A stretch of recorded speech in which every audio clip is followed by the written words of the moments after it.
Hi everyone. இன்றைக்கி நம்மளோட topic classical genetic unit 2ல் பயோபாட்னியில் நம்ம பார்க்க போகிறோம்.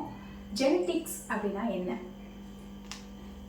ஜெனட்டிக்ஸ் அப்படின்னா என்ன அப்படிங்கிறதையும், மென்டல் இந்த லெசனில் ஜெனட்டிக்ஸை பற்றி பிளான்ஸை வச்சு ஜெனட்டிக்கை வச்சு என்னென்னலாம் சொல்லியிருக்காரு அப்படின்னு பார்ப்போமா. ஜெனட்டிக்னா என்ன பார்க்கலாம் வாங்க.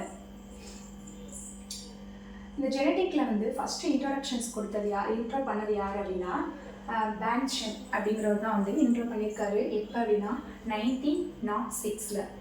அந்த ஜெனட்டிக்ஸை பொறுத்த வரைக்கும் நம்மளோட ஜெனட்டிக்ஸ் நிறைய விதமான இதுகளுக்கு நம்மளுக்கு யூஸ்ஃபுல்லாக இருக்குது. என்ன அப்படின்னா ஃபாரன்சிக் சயின்ஸாக இருக்கட்டும், இல்லை நம்ம ஒரு ஹார்டிகல்ச்சர் பண்ணுறதா இருக்கட்டும், அக்ரிகல்ச்சர்ஸ்க்காக இருக்கட்டும், நிறைய விதமான கேரக்டருக்கு என்ன பண்ணுதாகுது அப்படின்னா இந்த ஜெனட்டிக்ஸ் நம்மளுக்கு யூஸ்ஃபுல்லாக இருக்குது. அந்த ஜெனட்டிக்ஸ்லேயே 4 டைப் சொல்கிறாங்க. என்னென்ன அப்படின்னா ஒன்று டிரான்ஸ்மிஷன் ஜெனட்டிக்ஸ், இன்னொன்று மாலிகுலர் ஜெனட்டிக்ஸ், இன்னொன்று பாப்புலேஷன் ஜெனட்டிக்ஸ், இன்னொன்று குவான்டிடேட்டிவ் ஜெனட்டிக்ஸ். 4 டைப் சொல்கிறாங்க.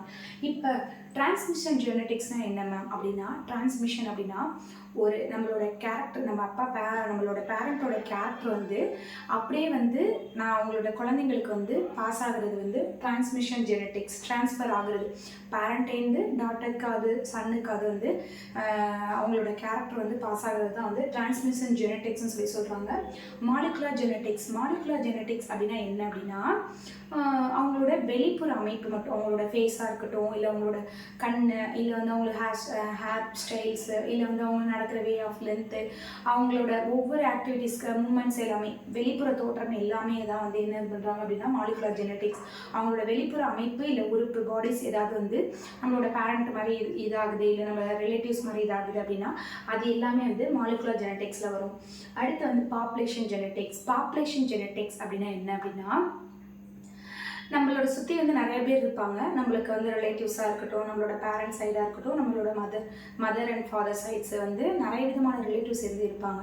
அந்த ரிலேட்டிவ்ஸ்லேருந்து ஒரு பாப்புலேஷன்ஸ், ஒரு குரூப் ஆஃப் பீப்புள்ஸ் இருந்தாலும் நம்மளோட கேரக்டர் தனிப்பட்ட கேரக்டராக இண்டிவிஜுவலாக இருக்கும் தெரியுமா. அதுதான் என்ன அப்படின்னா பாப்புலேஷன் ஜெனட்டிக்ஸ் சொல்கிறாங்க. குவான்டிடேட்டிவ் ஜெனட்டிக்ஸ் அப்படின்னா என்ன அப்படின்னா குவான்டி அப்படிங்கும்போதே ஒரு எண்ணிக்கை அப்படிங்கிற மாதிரி நம்மளுக்கு இதாகுது. குவான்டிடேட்டிவ் ஜெனட்டிக்ஸ் அப்படின்னா ஒரு ஆளுக்கு இந்த கேரக்டர் மட்டும்தான் இல்லை, அப்படி இந்த கேரக்டர் தான் ஸ்பெசிஃபிக்காக சொல்லாமல் மினிமம் ஒரு கேரக்டர் எல்லாமே நம்மளோட ரிலிஜியன் வைஸ், நம்மளோட பாரம்பரிய ஜெனட்டிக்ஸ் வைஸ் என்ன இதாகலாம் அப்படின்னா மூதாதையர்லேருந்து அவங்களோட இது எல்லாமே கேரக்டர் எல்லாமே ஒவ்வொரு நம்ம சித்தப்பா இருக்கட்டும், சித்தியாக இருக்கட்டும், அம்மா அப்பா இருக்கட்டும், தாத்தா பாட்டி எல்லாத்துட்டையுமே ஒவ்வொரு கேரக்டருமே அப்சர்வ் பண்ணி ஒரு பர்சன், சிங்கிள் பர்சனுக்கு நம்ம ரிலேட்டிவ்ஸில் உள்ள எல்லா கேரக்டருமே அப்சர்வ் பண்ணி வர்றது தான் என்ன அப்படின்னா குவான்டிடேட்டிவ் ஜெனட்டிக்ஸ் அப்படின்னு சொல்கிறாங்க. இந்த ஜெனட்டிக்கை பொறுத்த வரைக்கும் ஹெரிடிட்டி அண்ட் வேரியேஷன்ஸ் அப்படிங்கும்போது என்ன அப்படின்னா மரபியலும் அதோட வேறுபாடு என்ன அப்படின்னு சொல்கிறாங்க. இப்போ மரபியலை பொறுத்த வரைக்கும் என்ன இதாகும் அப்படின்னா நம்மளோட பேரண்ட்டேருந்து தான் எல்லா கேரக்டருமே அப்சர்வ் பண்ணது தான் என்னன்னு சொல்கிறாங்க அப்படின்னா ஹெரிடிட்டின்னு சொல்லி இது பண்ணுறாங்க. வேரியேஷன்ஸ் அப்படிங்கும்போது 2 டைப் இருக்குது. ஒன்று டிஸ்கண்டினியூஸ் வேரியேஷன்ஸ், இன்னொன்று கண்டினியூஸ் வேரியேஷன். டிஸ்கண்டினியூஸ் வேரியேஷன்ஸ் அப்படிங்கும்போது நம்மளோட கேரக்டர் ஜெனட்டிக்ஸ் அப்படியே தொடர்ந்து பாஸ் ஆகிட்டே வரும்போது இடையில டிஸ்கனெக்ட் ஆகி வர்றது தான் டிஸ்கண்டினியூஸ் வேரியேஷன்ஸ் சொல்லி சொல்கிறாங்க. கண்டினியூஸ் வேரியேஷன்ஸ் பொறுத்த வரைக்கும் கண்டினியூஸாக தொடர்ந்து ரிப்பீட்டடாக அவங்களோட கேரக்டர் எல்லாமே, இப்போ எனக்கு அப்படின்னா என்னோட சன்னாக இருக்கட்டும், டாக்டராக இருக்கட்டும், என்னோட பிள்ளைங்களுக்கு அடுத்து அது மாதிரி கண்டினியூஸாக வந்துக்கிட்டே இருக்கிறது தான் கண்டினியூஸ் வேரியேஷன்ஸ் அப்படின்னு சொல்லி சொல்கிறாங்க. அடுத்து இந்த இது இல்லாமல் இதை யார் பேஸ் பண்ணி இது பண்ணியிருக்கா அப்படின்னா இந்த ஒரு ஜெனட்டிக்ஸை வச்சு யார் மென்டலிசம் அவரோட இதை ஒரு பிளான்ஸில் வச்சு நிறைய விதமான இதை கேரக்டர்லாம் அப்சர்வ் பண்ணி எப்படியெல்லாம் பண்ணலாம் அப்படின்னு சொல்லிட்டு பார்த்துருக்காரு. இந்த இதில் ஃபாதர் ஆஃப் ஜெனட்டிக்ஸ் அப்படிங்கும்போது அது எதுக்கு யார் அப்படின்னா கிரகர் ஜோஹன் மென்டல் தான். அவரோட டைம்லைன் எவ்வளோ அப்படின்னா 1822 to 1884. இவர் என்ன பண்ணியிருக்காரு அப்படின்னா இப்போ ஜெனட்டிக்ஸ் அப்படின்னா ஒரு ஜெனட்டிக் வைஸ் நம்மளுக்கு ரிசர்ச் பண்ணுறதுக்கு நிறைய விதமான இதாக இருக்குது. ஜெனட்டிக்கை பொறுத்த வரைக்கும் ஹியூமன்ஸில் என்ன இது பண்ணுறாங்க அப்படின்னா டிஎன்ஏ இது பண்ணி பார்க்குறதுக்கு ஜெனட்டிக்ஸ் ரொம்ப இம்பார்ட்டண்ட்டாக இருக்குது. அதுதான் அந்த இதில் பிளான்ட்டை பொறுத்த வரைக்கும் எப்படி ஜெனட்டிக்ஸ் இதாகுது, மென்டல் என்ன சொல்லியிருக்காரு பார்ப்போமா. மென்டல் எக்ஸ்பெரிமெண்ட்டை பொறுத்த வரைக்கும் ஒரு சிஸ்டம் வச்சுருந்தாரு. எது அப்படின்னா கார்டன் பேஸ், தோட்ட செடிகளை எடுத்து வந்து அவர் வந்து நிறைய விதமான ரிசர்ச் பண்ணி பார்த்துருக்காரு. அதில் வந்து ஒரு பர்பிள் கலர் பிளான்ட்டையும் ஒயிட் கலர் பிளான்ட்டையும் எடுத்திருக்காரு. ஒரு ஃப்ளவர் உள்ள பிளான்ட்டை பர்பிள் கலர் பிளான்ட்டில் உள்ள ஃப்ளவர் வந்து ஒயிட் கலர் பிளான்ட்டோட ஃப்ளவரில் வந்து ஸ்மேட்ச் பண்ணி விடும்போது அதுலேருந்து வரக்கூடிய சீட்ஸ்லேருந்து நம்மளுக்கு என்ன பிளான்ட் கிடைக்கிது அப்படின்னா பர்பிள் கலர் பிளான்ட் வந்து கிடைச்சிருக்கு. இதில் வந்து ஒரு 7 டைப் ஆஃப் இதில் வந்து மென்டல் வந்து என்னென்னலாம் வந்து அந்த டைப் ஆஃப் இதை வந்து ஒரு பிளான்ட்டில் உள்ள ரூட்டாக இருக்கட்டும், ஸ்டெம்மாக இருக்கட்டும், அதோட சீட்ஸாக இருக்கட்டும், அதில் உள்ள ஃப்ரூட்டாக இருக்கட்டும், அதோட ஷேப்ஸு சைஸ் இதெல்லாம் வச்சு வந்து எப்படி வந்து ஒரு பிளான்ட்டில் வந்து ரிசர்ச் பண்ணியிருக்காரு, அதில் வந்து எப்படி ஜெனட்டிக்ஸ் கண்டுபிடிச்சிருக்காரு அப்படின்னு சொல்லிட்டு பார்ப்போமா. 7 கேரக்டர்ஸ் அதில் வந்து என்னென்ன பண்ணி பார்த்துருக்காரு அப்படின்னா, ஃபஸ்ட்டு வந்து பிளான்ட்டோட ஹைட்டு, அதோட ஷேப்ஸு, அந்த ஃப்ளவரோட ஷேப்ஸு, அந்த அந்த ஃப்ரூட்லேருந்து வரக்கூடிய சீட்ஸோட ஷேப்பு, அதோட கலரு, ஃப்ளவரோட பொசிஷனு, ஃப்ளவரோட கலரு, அந்த இதுலேருந்து வரக்கூடிய காயாக இருக்கட்டும், அதோட இது வந்து கலரை வச்சு இந்த 7 டைப் ஆஃப் இதை வச்சு தான் என்ன பண்ணியிருக்காரு அப்படின்னா மென்டல் வந்து அடுத்தடுத்த எக்ஸ்பெரிமெண்ட்டை வந்து பண்ணி பார்த்துருக்காரு. இவரோட எக்ஸ்பெரிமெண்ட் வந்து எப்படி வந்து சக்ஸஸ்ஃபுல்லாக அமைஞ்சிச்சு, அந்த சக்ஸஸ்க்கு வந்து காரணம் ஏதாவது ஒவ்வொருத்தவங்களோட லைஃப்லேயும் வந்து சக்ஸஸ்க்கு வந்து நிறைய காரணம் இருக்கும்.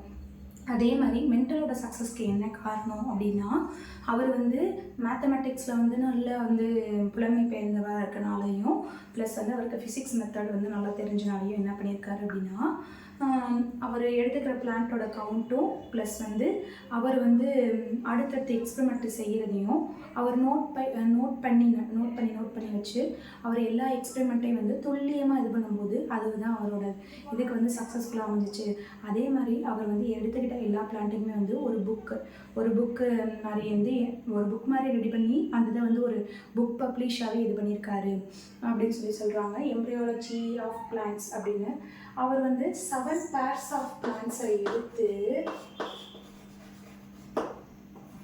24,000 பிளான்ட்ஸ் மேலே வந்து என்ன பண்ணியிருக்காரு அப்படின்னா கண்டுபிடிச்சிருக்காரு. ஒரு 7 பேர்ஸ் ஆஃப் பிளான்ட்ஸு 14 பிளான்ட்ஸை எடுத்து 24,000க்கு மேலே பிளான்ட்ஸை வந்து அதிகப்படியான பிளான்ட்ஸை வந்து அவர் இந்த மெத்தட்ஸ் மூலிமா கண்டுபிடிச்சிருக்காரு. இதில் வந்து 3 பயாலஜிஸ்ட் வந்து இதில் வந்து அடுத்தடுத்து இந்த மென்டல் பண்ண ரிசர்ச் இதையே வந்து அடுத்தடுத்து வந்து 3 சயின்டிஸ்ட் வந்து இது பண்ணியிருக்காங்க. அது யார் அப்படின்னா Hugo de Vries Holland, Carl Correns அவர் வந்து ஜெர்மனி, எர்க் வான் ஹெர்மார்க் அது வந்து எங்கே அப்படின்னா ஆஸ்திரேலியா. இந்த 3 சயின்டிஸ்ட்டும் அவரை விட்டுட்டு போன ப்ராசஸ்க்கு அடுத்தடுத்த ப்ராசஸ் வந்து இவங்க 3 பேர் பண்ணியிருக்காங்க.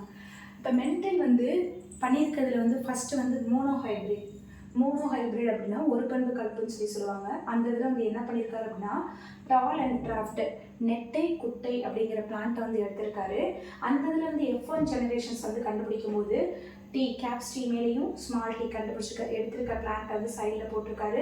ஃபஸ்ட்டு வந்து இந்த இதை வந்து இன்செர்ட் பண்ணும்போது என்ன இதாகுது அப்படின்னா அவருக்கு கிடைச்சது வந்து இந்த இதை இன்செர்ட் பண்ணாலும் இந்த இதை இன்செர்ட் பண்ணாலுமே வந்து என்ன பிளான்ட் கிடைக்கிது அப்படின்னா அவருக்கு வந்து ஒரே மாதிரியான பிளான்ட்ஸ் தான் வந்து கிடைக்கிது. அதனால வந்து இந்த இதை இன்செர்ட் பண்ணும்போது டால் பிளான்ட் தான் கிடைக்கிது. அந்த டால் பிளான்ட் இந்த 2 டி கேப்ஸ்டியாக இருக்கட்டும், ஸ்மால் டீயாக இருக்கட்டும், கேப்ஸ்டியாக இருக்கட்டும், ஸ்மால் டீயாக இருக்கட்டும், இந்த 2 பிளான்ட்டுமே வந்து டால் பிளான்ட் தான் வந்து F1 ஜெனரேஷன்ஸில் கிடச்சிருக்கு.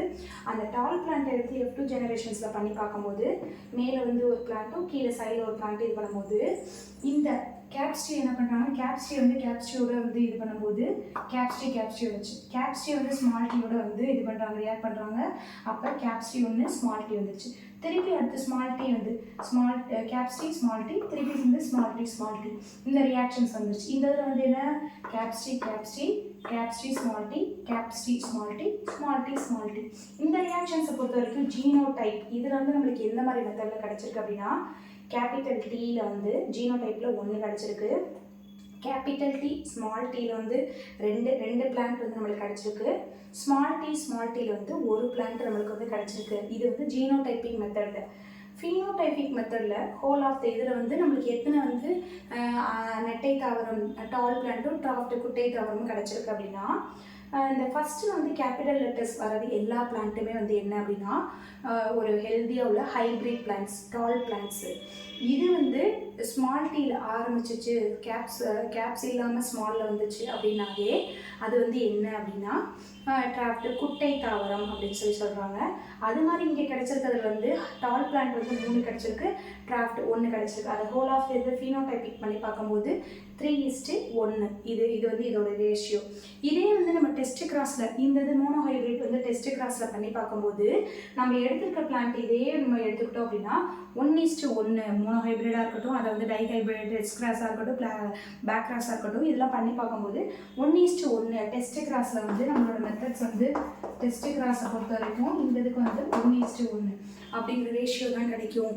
இவர் வந்து இந்த மோனோ ஹைப்ரிட் மட்டும் இல்லாமல் di hybrid, mono test cross, intergenic interaction reaction, நிறைய விதமான பிளான்ட்ஸையும் ஃப்ளவர்ஸையும் வச்சு நிறைய விதமான ஜெனட்டிக்ஸ் மெத்தட்ஸை வந்து இவர் வந்து கண்டுபிடிச்சிருக்காரு. அந்த இது வந்து என்னென்ன அப்படின்னு சொல்லிட்டு நெக்ஸ்ட் கிளாஸில் பார்ட் 2ல் வந்து நான் உங்களுக்கு அப்லோட் பண்ணேன்.